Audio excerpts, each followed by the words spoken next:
전도서라는 것은 여기서 전도자라고 하면 히브리어로 말하면 전도자, 코헬렛. 그것은 또 다른 말로 하면은 지혜자의 교훈이라는 뜻입니다. 그래서 전도서는 인생의 삶에서 깊이 체험한 지혜로 고백하는 자의 지혜자의 고백이라는 그런 뜻입니다. 이것을 쓴 사람은 다윗의 아들입니다. 왜 꼭 솔로몬이 이것을 쓰면서 나는 다윗의 아들이라 왜 고백했을까요? 왜 고백했을까요? 다윗은 이스라엘 역사상에서도 가장 믿음이 있는 하나님이 기뻐하시는 내 마음에 기뻐하는 자라 내 사랑하는 자라 이렇게 말씀하신 믿음의 사람입니다. 믿음의 아버지의 영적 유산을 받은 나 솔로몬이라는 것을 이야기하는 겁니다. 사실 믿음의 유산을 받은 것이야말로 최대의 특권인 것 같아요. 외모가 아무리 멋있는 유산을 받아도 능력이 뛰어난 유산을 받아도 돈을 많이 받아도 그것보다 최대로 영광스럽고 가장 큰 특권은 아버지로부터 믿음을 물려받아서 그 신앙의 유산으로 오늘 내가 된 지혜자가 된 솔로몬을 고백하는 겁니다. 왜 예루살렘 왕이라고 또 자랑을 할까요? 왜 이스라엘의 왕도 아니고 예루살렘의 왕일까요? 그가 왕인데 왕 중에도 왕입니다. 왜냐하면 역대하를 한번 보시겠습니까? 역대하를 보면 솔로몬이 그 당시에 이스라엘 왕으로서 어떤 영광을 누렸는가 우리가 볼 수 있습니다.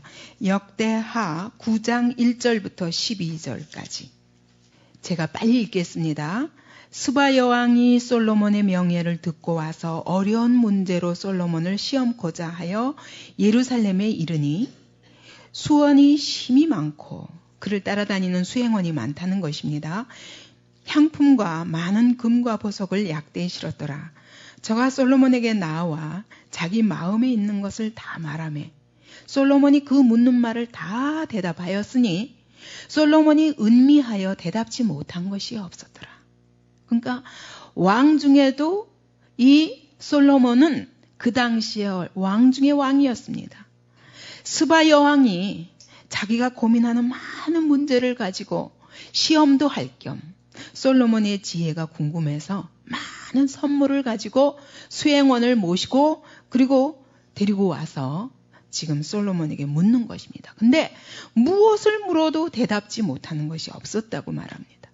스바 여왕이 솔로몬의 지혜와 그 건축한 궁과 그 상의 식물과 그 신복들의 자석과 그 신하들의 시립한 것과 그들의 공복과 술관원들과 그들의 공복과 여호와의 전에 올라가는 층계를 보고 정신이 현황하여 솔로몬 왕이 누리는 그 영광을 보니까 정신이 아찔할 정도였다는 거예요. 똑같은 왕의 자리에서도 왕께 고하되 내가 내 나라에서 당신의 행위와 당신의 지혜에 대하여 들은 소문이 진실하도다.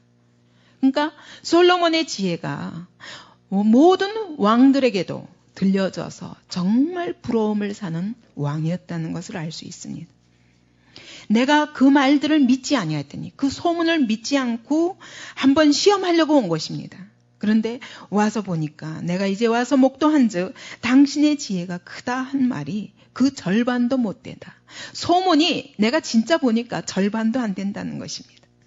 당신은 내가 들은 소문보다 진하도다. 복되도다. 당신의 사람들이여 복되도다. 당신의 이 신복들이여. 당신 밑에 있는 이 신하들은 얼마나 복된 사람들인가. 항상 당신의 앞에 서서 당신의 지혜를 들음이로다. 얼마나 꿀맛같이 달았으면 솔로몬이 모든 문제에 대해서 해답하는 모습이 얼마나 아름다웠으면 이렇게 스바 여왕이 감탄을 하는 것입니다. 당신의 하나님 여호와를 송축할지로다. 하나님이 당신을 기뻐하시고 그 위에 올리사 당신의 하나님 여호와를 위하여 왕이 되게 하셨도다. 당신의 하나님이 이스라엘을 사랑하사 영원히 경고하게 하시려고 당신을 세워 저희 왕을 삼아 공과 의를 행하게 하셨도다. 솔로몬의 지혜를 들으니까 이것은 하나님이 주신 것이라는 것입니다. 그래서 스바 여왕이 하나님도 모르는 그가 하나님을 찬양하는 것입니다. 정말 하나님이 당신의 하나님이 당신을 왕으로 세우실 수밖에 없었다. 그 당신 같은 사람을 통해서 공과 의를 행하게 하셨구나. 그러면서 이에 저가 금 120달란트와 심이 많은 향품과 보석을 왕께 드렸으니 스바 여왕이 솔로몬 왕께 드린 향품 같은 것이 전에는 없었더라. 이스라엘에 없는 이전에 없었던 그 놀라운 선물들을 들고 와서 무엇 때문에? 그 솔로몬의 지혜의 말을 듣고. 아마 제 생각에는 솔로몬이 이럴 때 아마 그들에게 이방 왕들에게 그를 찾아오는 많은 사람들에게 이 전도서의 말씀을 전하지 않았는가. 그들이 묻는 것에 대답한 그런 내용들이 바로 전도서가 아닐까라는 생각을 하게 됩니다. 그러니까 그는 예루살렘의 왕이라 그런 얘기는 이스라엘의 왕일 뿐만 아니라 온 세계의 많은 왕들이 다 부러워하는, 여러 왕들이 부러워하는 그런 왕 중의 왕이었습니다. 왜? 지혜자이기 때문에. 이 세상에서도 가장 왕 중에서도 부러움을 사는 왕이었기 때문에. 그런데 그는 또 다른 자기의 칭호를 전도자라고 말합니다. 인생에서 나름대로 다 경험하고 인생이 가질 수 있는 모든 것을 가지고 다 누려보고 한 결과 자기가 삶 속에서 체험한 지혜의 고백을 하노라고 하면서 이야기하는 것이 바로 전도서입니다. 솔로몬이 나중에 보면은 역대하에 보면 얼마나 실패한 왕이었는가. 수많은 처첩들을 거느리고 결국은 하나님이 기뻐하시지 않는 자리에 있었기 때문에 이방의 여인들을 끌어들이면서 이방 종교를 끌어들이고 그렇게 해서 결국은 이스라엘이 두 쪽이 나게 하는 그런 실패한 왕입니다. 그런 것으로 봐서 그가 말년에 썼다기보다는 한참 정말 하나님 앞에서 성전을 세우고 하나님 앞에 기뻐하며 또 많은 주변국들이 몰려와서 그에게 지혜를 구하는 그때 그가 하나님의 복음을 전하면서 쓴 그런 기록이 아닐까 하는 생각을 해봅니다. 1장 1절부터 2절까지 솔로몬이 소개를 하는 것입니다. 그러면서 1장 2절에 전도서 전체의 결론을 이렇게 냅니다. 전도자가 가로되 내가 삶의 체험에서 경험한 결과 낸 결론의 지혜는 무엇이냐? 헛되고 헛되며 헛되고 헛되니 모든 것이 헛되도다. 그랬는데 이것은 그냥 헛된 것의 반복이 아니라 히브리어로 하면 헛된 것들 중에 헛되도다.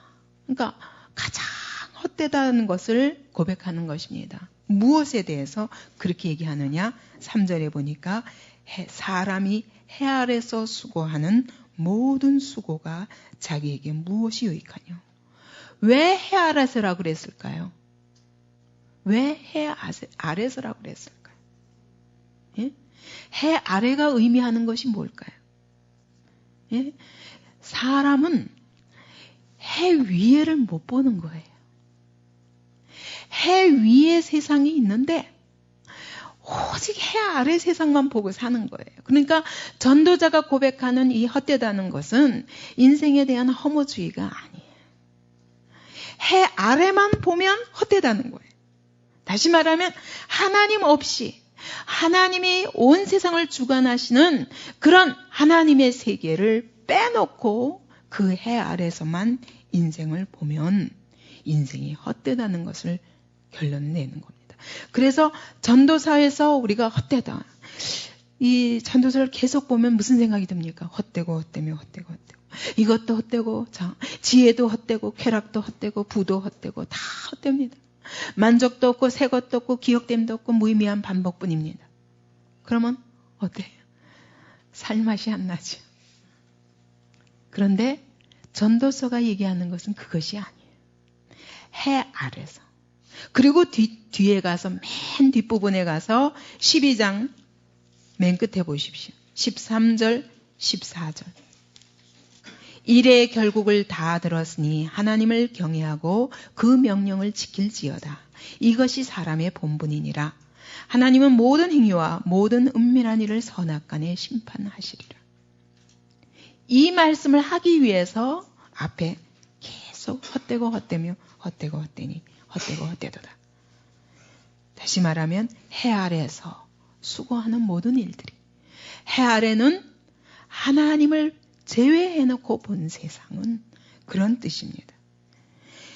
해 아래서 수고하는 모든 수고가 자기에게 무엇이 유익한고, 이 말은 또 다른 말을 하면 유익이라는 게 뭐냐면 남는다는 것을 의미하거든요. 뭔가 남아야 되잖아요. 근데 우리가 해 아래서 하는 모든 수고가 남는 것이 없다는 것입니다. 이 땅에서 하는 모든 일들이 남는 것이 없는 것입니다. 제가 하나님 없이 살 때 가장 큰 고민이 그거였어요. 내가 왜 사는가? 어떻게 사는 것이 바르게 사는 것인가? 그렇게 고민하면서 항상 어느 시점에서 보게 되냐면 내가 죽음의 시간에 서서 딱 보면은 다 이게 쓸모없는 일인 거예요. 그래서 이것도 열심히 하고 저것도 열심히 허전해가지고 이것도 열심히 저것도 열심히 다 해보았지만 내가 죽음의 자리에서 보면 이것도 헛될 것 같아요. 내가 왜 그림을 그리고 있지? 이것이 나중에 뭐가 되는데? 내가 왜 글을 쓰고 있지? 이것이 나중에 뭔데?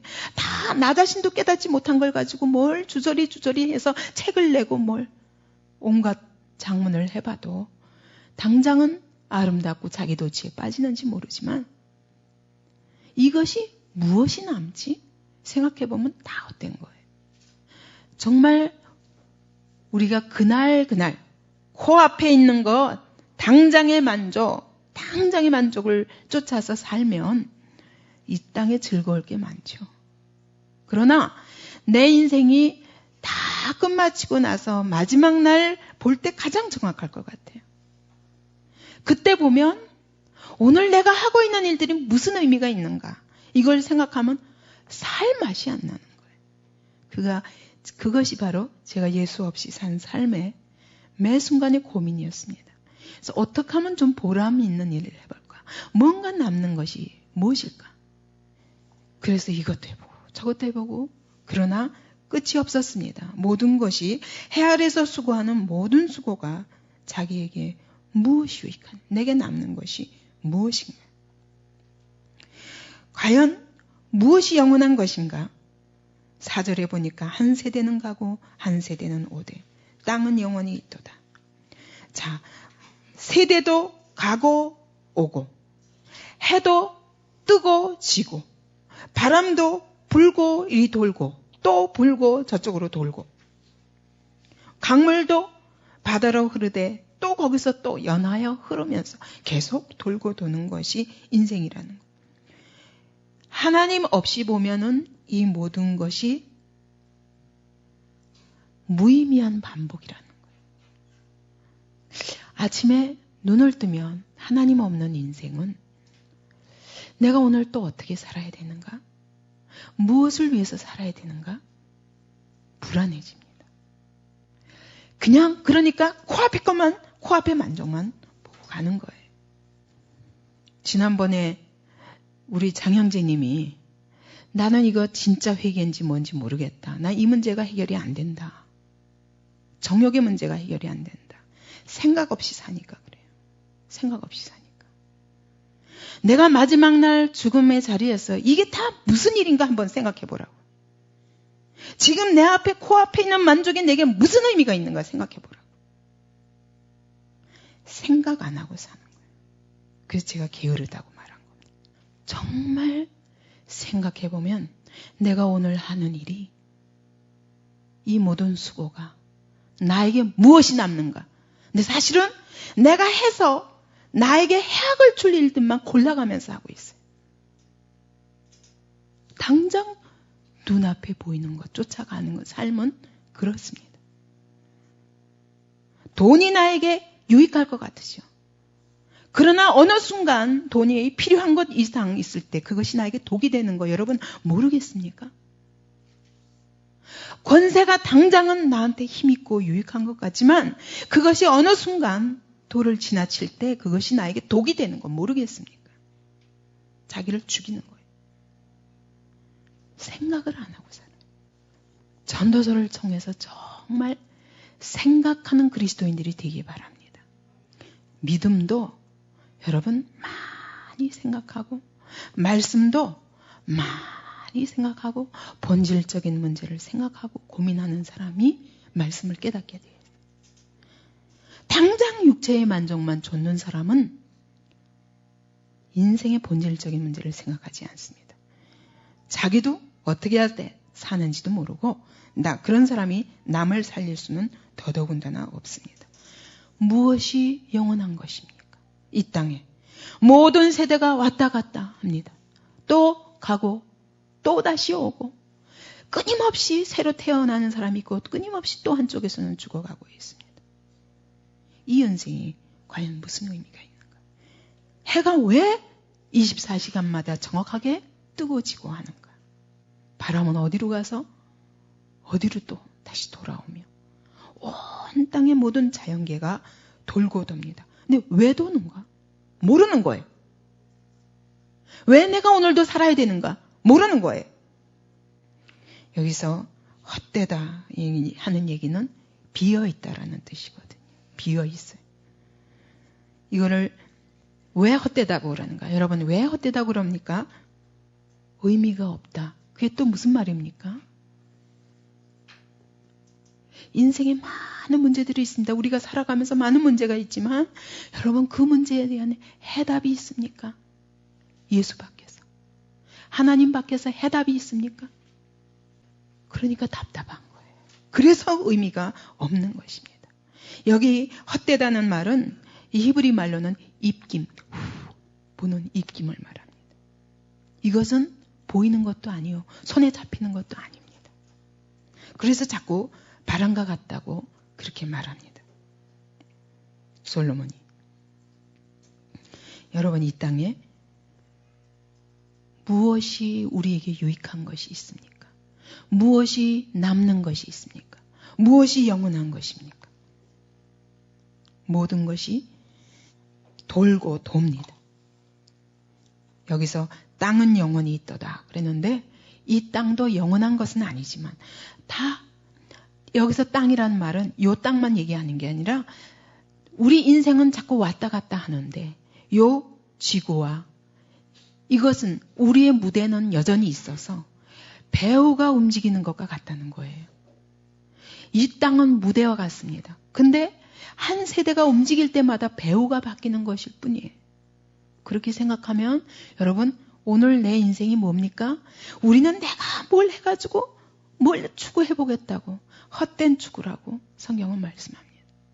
인간이 뭔가 수고해서 뭘 이뤄보려고 하지만 사실은 이 무대 전체를 해와 지구와 달과 이 땅의 모든 것들을 인생이 다 돌아가도 여전히 변함없는 이것들은 하나의 무대로서 자 배우가 바뀌는데 그 배우들은 결국은 연출자의 손 아래 있는 것입니다.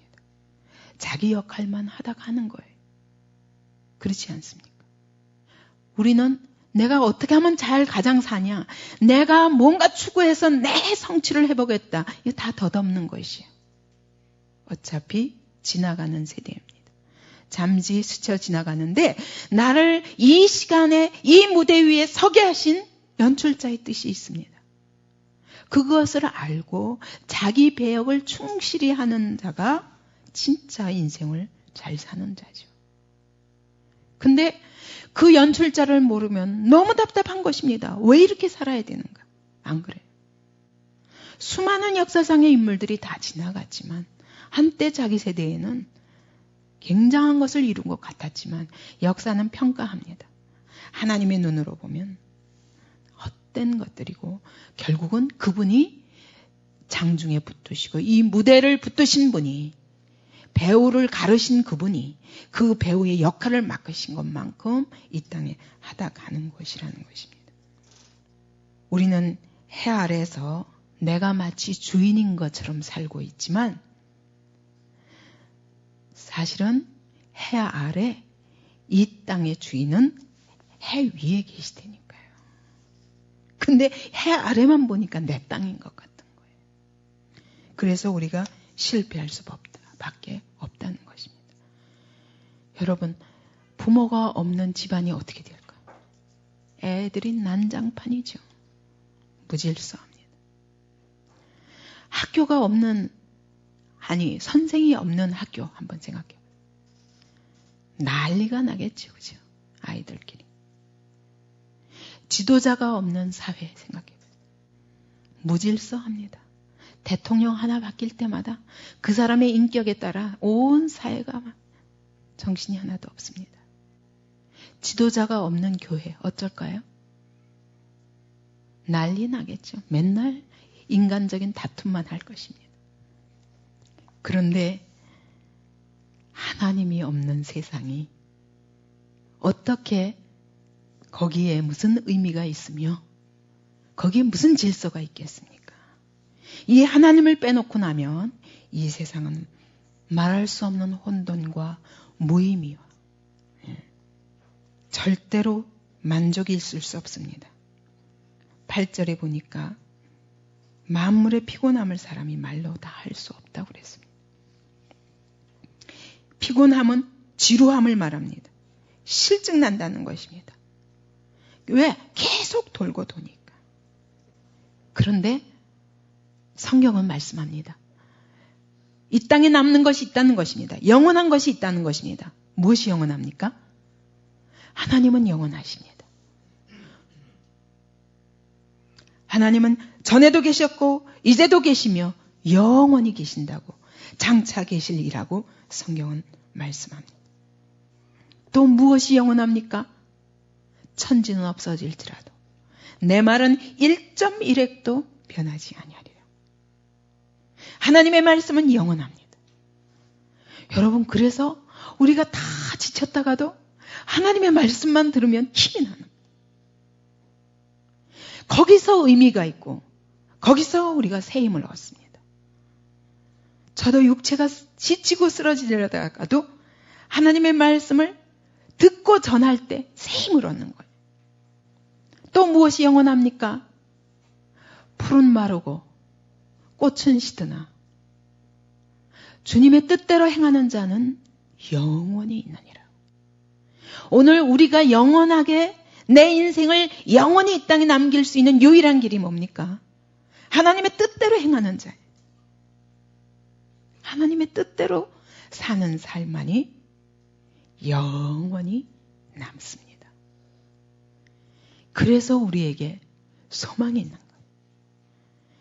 해 아래 하는 모든 수고가 하나님 없이 바라보면 다 헛되지만 하나님 안에서, 하나님의 뜻 안에서 행할 때 영원한 것입니다. 제가 이제까지 그런 많은 성도들을 25년 동안 복음을 전하고 또 양육하고 그러면서 참 감사한 것은 참 때로는 배반도 당하고 기껏 도움을 받고는 돌아서서는 또 자기가 다 이룬 것처럼 그렇게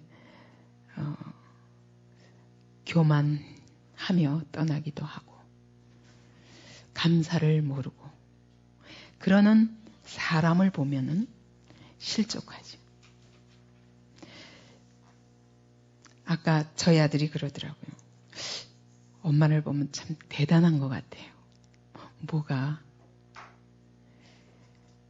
끊임없이 베푸는 것이 아무 대가 바라지 않고 사람 바라보지 않고 그러는 것이 참 나는 할 수 없을 것 같다고, 대단한 것 같다고. 대단한 게 아니라 하나님의 뜻 안에서 모든 것을 보면 때로는 배반하고 때로는 감사 모르고 때로는 원망까지 하고 한다 할지라도 하나님은 아시니까. 하나님의 뜻 안에서 행하는 자는 한 모든 수고가 절대로 헛되지 않은 것을 압니다. 하나님이 아시기 때문에. 그것이 남는 것입니다. 그래서 우리에게 소망이 있는 거예요. 여러분, 하나님의 뜻대로 사는 삶이 피곤해 보입니까? 다 손해보는 것 같이 보입니까? 근데 그것만이 남는 것이. 내 것을 다 퍼주고 다 내 사랑을 다 쏟아 부어도 절대로 하나님 안에서 행한 것은 무익한 것이 없습니다. 무엇이 의미가 있는가? 8절에 눈은 보아도 족함이 없고 귀는 들어도 차지 아니하는도다. 어디에 만족이 있는가? 이 땅에 우리를 만족해 하는 것이 무엇이 있는가? 여러분, 무엇이? 눈으로 아무리 보아도 내게 만족함이 없습니다. 귀로 온갖 소리를 다 들어보아도 내게 진정한 만족이 없습니다. 무엇이 우리를 만족해 합니까? 무엇이? 다윗이 사울에게 쫓기면서 그 곤고한 삶을 10수년을 쫓겨다니면서 그가 고백하기를 여호와는 나의 목자시니 내게 부족함이 없으리로다. 비밀이에요, 진짜. 그렇게 생명이 위협당하며 쫓겨다니면서도 내게 부족함이 없으리로다. 왜? 여호와께서 나의 목자가 되시니. 하나님 한 분 외에는 이 땅에 참된 만족이 없습니다. 어거스틴도 그랬습니다. 내 영혼이 주님 품 안에 돌아가 그분 품 안에서 쉬기 전에는 쉼이 없다. 우리가 왜 그러냐 하면 우리는 하나님이 지으신 피조물이기 때문이에요. 우리는 하나님의 형상대로 지음받은 자들이기 때문에 하나님과의 교통이 없이는 참된 만족이 없어요. 아까도 우리 청년들이 저희 집에 모여가지고 같이 얘기를 하면서 사랑이 뭔가 그런 얘기를 하면서 과연 우리 안에 사랑이 있는가 없는가 제가 웃었어요. 참 인간이 어리석어서 말할 수 없는 사랑 때문에 오늘 자기가 존재하는 자는 사실을 잊어버리고 있기 때문에 사랑을 아직도 헛된 사랑을 자꾸 찾고 있는 거예요.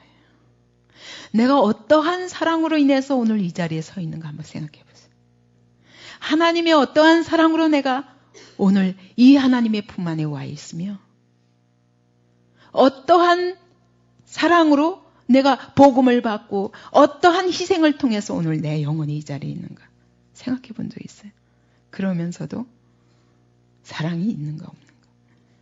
이 교회에 사랑이 있는가? 어리석은 것입니다.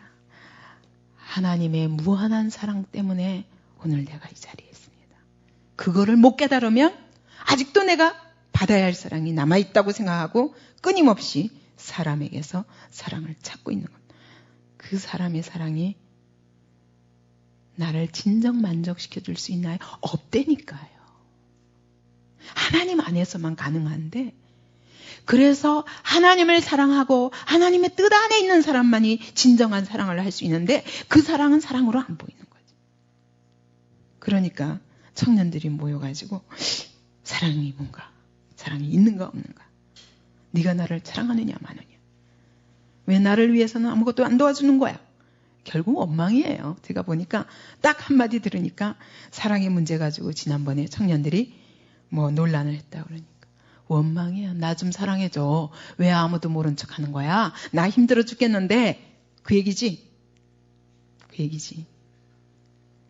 그런데 내가 말할 수 없는 사랑의 품에 오늘 있다는 사실. 그래서 이 안디옥 교회 안에서 이 말씀 안에서 안식을 얻고 정말 이것이 길인 줄 알기 때문에 다른 모든 것을 헛되다는 것을 하나님 밖에서는 헛된 결론을 내리고 지금 주님 품 안에 와 있는 것입니다. 우리에게 진정 필요한 것, 우리에게 진정으로 참된 만족이 되는 것, 하나님 한 분밖에 없습니다. 그렇기 때문에 이 하나님을 모르는 인생은 끊임없이 다른 만족을 찾아 헤매는 것입니다. 음란도, 돈, 추구, 세상 헛된 권세, 명예, 헛된 지식, 하나님 없는 지식. 하나님이 없으니까 그런 거 찾고 있는 거예요. 그래 놓고도 내가 회개했는지 안 했는지 그게 말이 되냐고. 아직도 모르는 거지, 하나님을. 하나님 한 분, 그분이 내 영혼에, 그분의 사랑이 나를 덮을 때 더 필요한 거 없어요. 아무것도 필요한 게 없더라니까. 제가 하나님을 알고 나니까 하나님 전 돈도 필요 없습니다. 명예를 주지 마세요. 명예 주면 하나님을 버릴까 두렵습니다. 권세를 주시면 하나님 버릴까 두렵습니다. 하나님 한 분만으로 만족할 수 있도록 우리에게 적당히 먹을 것과 그날 일용할 양식, 그것만이 우리 영혼을 정결케 하는 것이더라고요. 이게 쌓아놓으면 그때부터 문제가 돼요.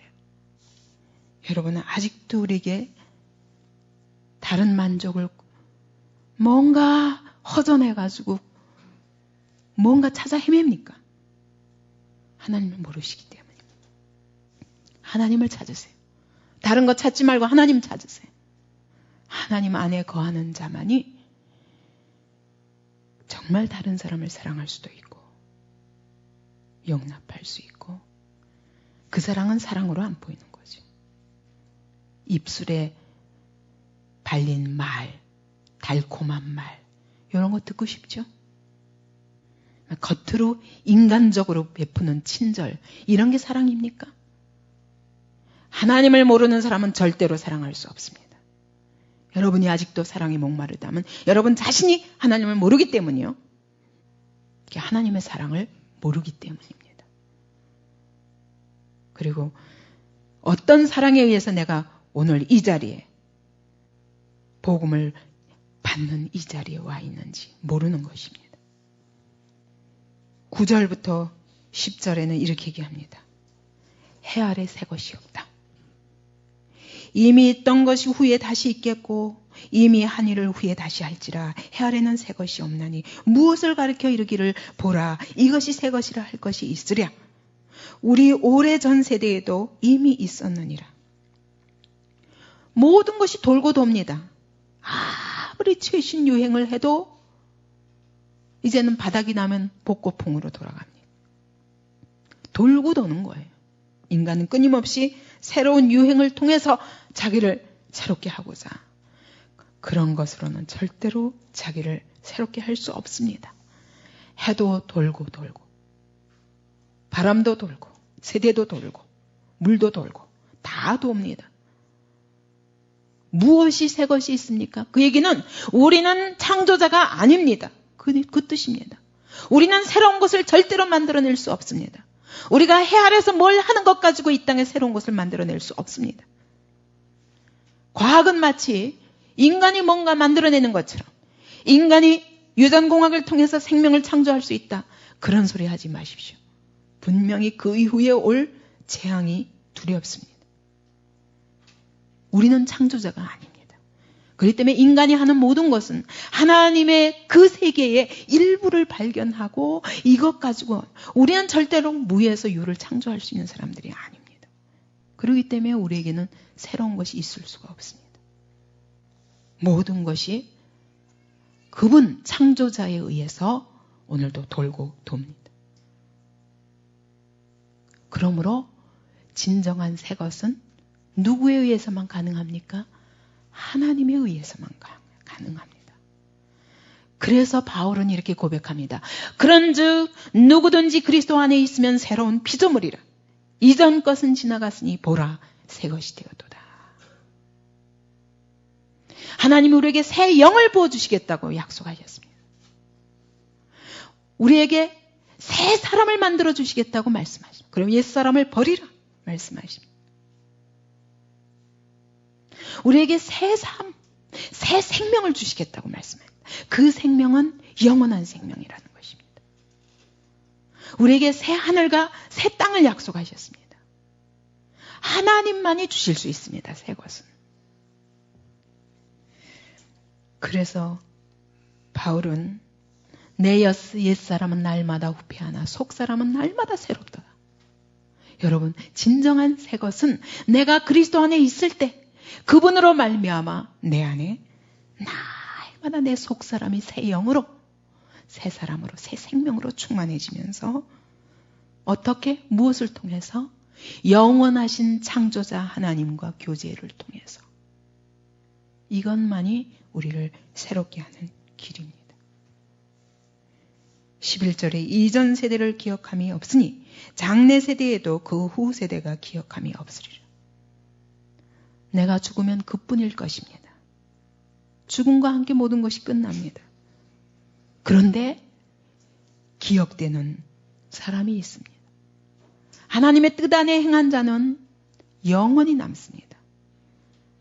그래서 모세도 남았고 다윗도 남았고 바울도 남았고 솔로몬도 남았습니다. 하나님은 나를 아십니다. 그러므로 주께서 나를 아신 바 된 자만이 영원히 기억될 것입니다.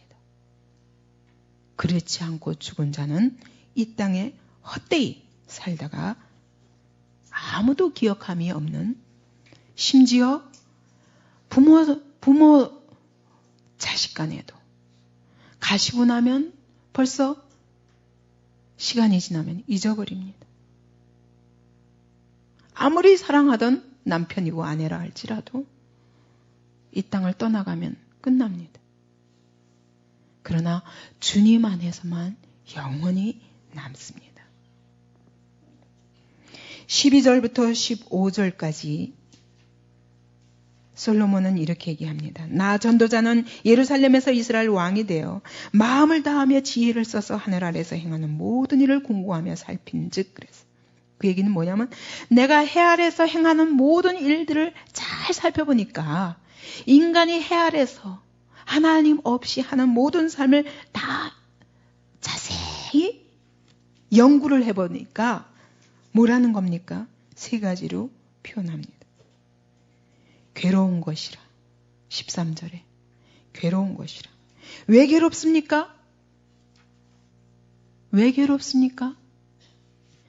하나님이 인생들에게 주사 수고하게 하신 것이라. 우리가 하나님을 떠나고 사단의 말을 들으면서 사단의 지배 아래 놓이게 되었습니다.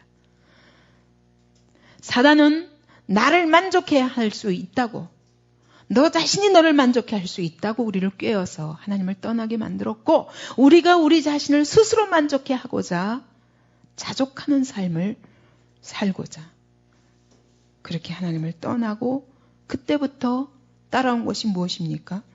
수고와 저주입니다. 그리고 죽음입니다. 그렇기 때문에 괴로울 수밖에 없는 거예요. 하나님을 떠난 인생이, 하나님 없는 인생, 그것은 억압과 사단의 억압과 사단 안에서 당하는 고통과 스스로 먹고 살려니 수고하며 끊임없이 노력하게 됩니다. 그러나 자기 자력에 의해서 살려는 삶이 절대로 만족이 있을 수가 없습니다. 왜? 우리는 피조물이기 때문에 우리 스스로 뭘 공급할 수 없습니다. 하나님이 주시지 않으면 우리에게 참된 공급이 있을 수가 없습니다. 어찌 보면 우리 인생 전체는 사단 아래, 죄와 사단과 죽음의 감옥 아래 갇힌 자들입니다. 인생 전체가. 돈이 많아도, 권세가 많아도, 명예가 많아도 모든 인생은 죄와 사단의 감옥에 갇힌 자들입니다. 그리고 괴롭죠. 고통스럽죠. 질질 끌려다니죠. 거기에 무슨 해결책이 있습니까? 14절에 보니까 내가 해 아래에서 행하는 모든 일을 본즉 다 헛되어 바람을 잡으려는 것이로다. 여기서 왜 헛되다고 말합니까? 바람을 잡으려는 거예요. 잡아도 잡히지 않는 거예요. 어떤 문제도 해결을 해보려고 하지만 만족을 찾아서 끊임없이 의미를 찾아서 그러나 해결이 안 난다는 것입니다. 해 아래서 인간이 행하는 모든 일, 하나님 없이 행하는 모든 일은 괴로운 것입니다. 그리고 15절에 보니까 구부러진 것이라고 표현합니다.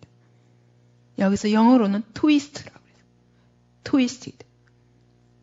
꼬였다는 거예요. 인생이 꼬인 거예요. 본성이, 인간의 타락한 본성이 꼬여 있습니다. 이 꼬인 본성을 곧게 할 수 있습니까? 인간의 모든 고통의 문제가 인간의 심성이 꼬인 데서부터 왔다는 거예요. 이 꼬인 심성을 누가 바르게 할 수 있습니까? 아무도 할 수 없다는 거예요.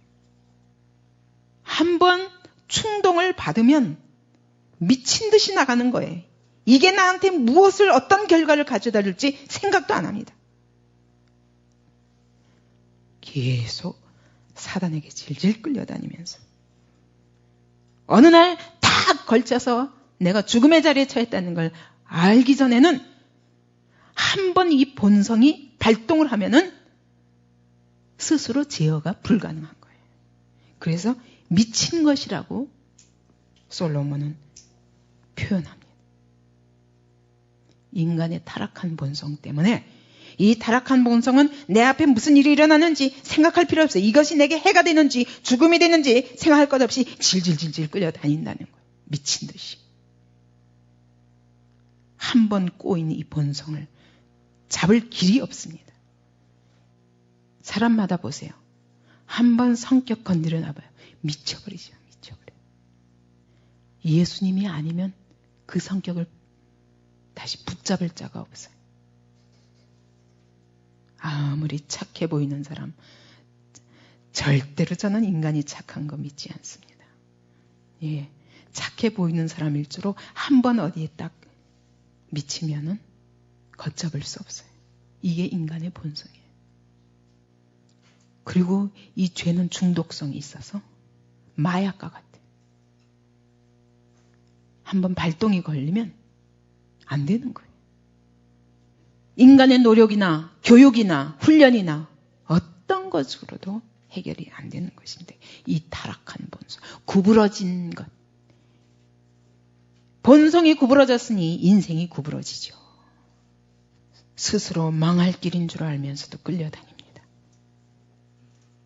이지러진 것을 셀 수 없도다. 이지러진 것이 무엇입니까? 여기서 이지러진 것은 결핍을 말합니다. lacking. 결함입니다.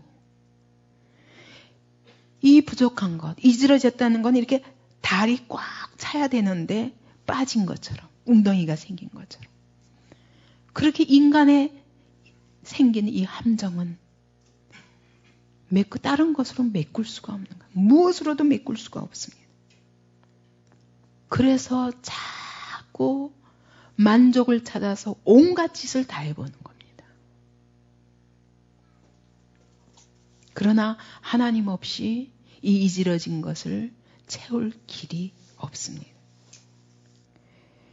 인간의 타락한 본성 때문에 죽음이 왔고 고통이 왔는데 그것을 끊임없이 인간이 약을 개발하고 의학을 발전시키면 그러면 고쳐집니까? 아닙니다. 그래서 복음 외에는 소망이 없다는 거예요.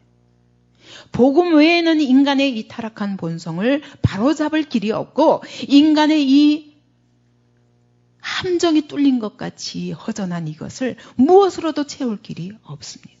예수 외에는. 그래서 예레미야 13장 23절에도 구수인이 그 피부를 표범이 그 반점을 변할 수 있느냐? 다시 말하면 흑인이 피부를 바꿀 수 있느냐? 표범이 그 자기 반점을 바꿀 수 있느냐? 없다 그거예요. 할 수 있다면 악에 익숙한 너희도 선을 행할 수 있으리라. 원래 악인으로 태어난 우리가 선을 행할 수 있느냐? 없다는 거예요. 마치 흑인이 피부를 바꿀 수 없는 것과 똑같이. 그러니까 바울이 오호라 나는 공고한 사람이로다. 이 사망의 몸에서 누가 나를 건져내라. 누가 나를 건져내기 전에는 이 결함과 이 이질어진 것과 이 구부러진 것과 이 괴로운 것에서 아무도 해결책이 없다는 거죠. 이게 복음으로 결론내는 솔로몬의 지혜인 거예요. 하나님 없는 인생에 대해서 먼저 얘기하면서 얼마나 공고한가. 생각을 안 하는 거예요, 우리가. 내 앞에 있는 것이 무엇인가도 생각 안 하고 정신없이 불안한 거예요. 딴 사람이 가는데 내가 안 가면 불안한 거예요. 지금 네가 직장 구해야 할 때 직장 안 구하고 이게 뭐 하는 거야 지금. 응? 네가 지금 결혼을 해야지. 결혼하려면 이런 조건 저런 조건이 필요한데 그런 조건 때문에 행복했습니까 여러분? 여기 그런 조건 때문에 행복한 사람이 있습니까? 얼마나 우리가 생각하기 싫어하는 사람인지 이것이 바로 사단이 하는 일이에요. 아무 생각 없이 맹목적으로 쫙 그냥 쫓아간 거예요. 내 구부러진 것을 펴지도 않은 채로 구부러진 채로 그러니 인생이 꼬일 수밖에. 꼬인 본성을 가지고 사는 인생이 꼬일 수밖에. 그래서 솔로몬은 얘기합니다. 내가 가만히 생각해 보니까 깊이 인생이 행하야 아래서 행하는 것들을 깊이 연구해 보니까 결론은 뭐예요? 괴로운 것이라. 구부러진 것, 꼬인 것이다. 다시 말하면 이질어진 것, 결함뿐이다. 끊임없이 만족이 없어서 이 결함을 채우려고 돈으로, 육체의 정욕으로, 세상의 권세로, 사람 앞에서 자기를 자랑함으로 다 절대로 만족되어질 수 없고 채워질 수 없습니다. 계속 자기가 추구하는 것에 취해가지고 마약에 취한 사람처럼 이것이 그 끝은 파멸인 줄 알면서도 계속 쫓아가는 16절부터 18절까지는 솔로몬이 얘기하는 겁니다. 인간이 이와 같이 해 아래서 행하는 모든 일을 구체적으로 이제는 예를 들어봅니다. 첫째, 그게 지혜인 거예요. 인간이 끊임없이 무언가 막 추구하며 살아야 되거든요. 해 아래서. 근데 추구하는 것들을 무엇으로 세 가지로 얘기하냐면 솔로몬이 첫째는 지혜. 다시 말하면 지식욕. 지식을 통해서 뭘 해보고자 하는 그런 추구하는 삶. 이 해 아래서 인간이 추구할 수 있는 것들이 그것이죠. 가장 고상한 것이겠죠. 그 다음에 아니면 2장 1절부터 3절까지 쾌락. 끊임없이 쾌락을 따라 뭔가 만족을 취해보려고 취해서 쫓아다닙니다. 아니면 물질주의, 쾌락주의, 지식주의 이런 것으로 추구하고 다니는데 거기에 대해서 16절부터 18절까지 내가 마음 가운데 말하여 이르기를 내가 큰 지혜를 많이 얻었으므로 나보다 먼저 예루살렘에 있던 자보다 낫다 하였나니 곧 내 마음이 지혜와 지식을 많이 만나 보았음이로다. 사실 아까 역대하에 그렇게 왕들이 와서 솔로몬에게 그의 지혜를 시험할 정도로 그의 지혜에 대한 소문이 온 열국에 다 번질 만큼 소문이 날 만큼 그런 지혜자였습니다. 그는 큰 지혜를 많이 얻은 자입니다. 왜? 이 지혜는 하나님이 주셨잖아요. 그가 하나님께 무엇을 줄고 했더니 하나님께 지혜를 달라고 말했습니다. 하나님이 지혜를 주셨기 때문에 이 땅의 누구보다 가장 지혜 있는 사람이었습니다. 근데 큰 지혜를 내가 많이 얻었는데 17절에 내가 다시 지혜를 알고자 하며 미친 것과 미련한 것을 알고자 하여 마음을 썼으나 이것도 바람을 잡으려는 것인 줄 깨달았도다. 그래서 결국 끊임없이 지혜를 추구하다 보니까 두 가지더라는 거예요. 응? 지혜가 두 가지인데 하나는 뭐냐? 미친 것이고 또 하나는 뭐냐? 미련한 것이더라는 거예요. 미친 것은 도가 지나친 거예요. 사실은 우리가 하나님이 나를 알게 하시는 것만큼 알 수 있지. 우리가 뭘 알 수 있습니까? 우리가 창조자가 아닌데. 창조자께서 알려주시는 것만큼 우리는 진정한 것을 알 수 있는 자들인데 요거를 내가 창조자처럼 착각하면 어때요? 그러면 미쳐버리는 거예요. 자기 확신에 넘쳐가지고. 다른 사람이 보기에는 이게 분명히 미친 짓인데 자기가 보기에는 자기 신념과 자기 확신하고 넘쳐가지고 완전히 확 돌아가 버리는. 그 다음에는 자기가 막 추구하고 만들어냅니다. 완전히 광기에 사로잡힙니다. 그래서 모든 사람이 자기하고 똑같은 생각을 가지지 않으면 안 돼요. 이런 사람들. 이게 무서운 사람들이에요. 히틀러도 그런 사람이었고 모택동이도 그런 사람이었고 자기 확신 때문에 얼마나 많은 사람들을 죽여가면서 자기 신념을 이 땅에 세우기 위해서 자기가 스스로 자기가 알고 자기가 내린 결론이 가장 옳은 것이라고 믿고 광기라는 거예요. 광기. 정말 우리가 모른다는 거, 우리는 피조물에 불과하다는 걸 알면 이게 지혜죠. 진짜 지혜는 이거죠. 근데 요게 도가 지나치면 미치든지 아니면 모자라가지고 미련해서 생각할 필요도 없는 거예요. 그냥 그저 육적인 본능만 쫓아가지고 사는 거죠. 인생이 두 가지라는 거예요. 미치든지 미련하고 어리석든지 생각 없이 살든지. 우리가 하나님 앞에 나와서 그분의 말씀에 귀를 기울이고 그분의 뜻 안에서 살기 전에는 무엇이 옳은 길인지 절대로 알 수 없고 의가 무엇인지 알 수 없습니다.